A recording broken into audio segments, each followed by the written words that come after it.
እስኪ ይሄን ቪዲዮ ያው እስኪ እኔ ፕሮፌት ኮዳ ሶስተኛው ሰማይ ላይ ነበርኩ።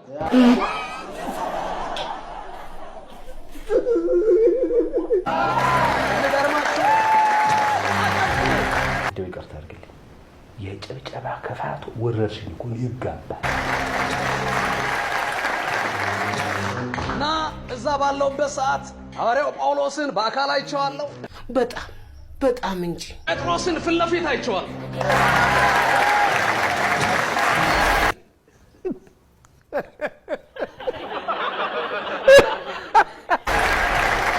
እና እዛ ባለውበት ሰዓት ላይ መላእክቶች መጥተው ጸጉሬን እያሻሹ እያናገሩኝ ነበር።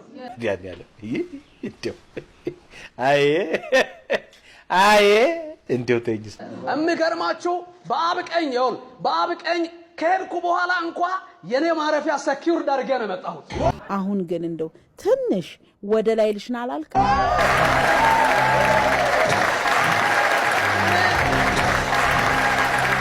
እንደዚህ አለኝ። ወደዚህ ራሱ የመጣሁት እኔ ለእናንተ ብዬ ነው። ምንም ካርቲቦርቲ ኮተታ ወሬ በስተቀር ምንም የረባ ነገር የለም። እኔ ሐዋርያ ጳውሎስ እንደተናገረ የኔ እዚህ መኖር ጥቅሙ ለእናንተ ነው።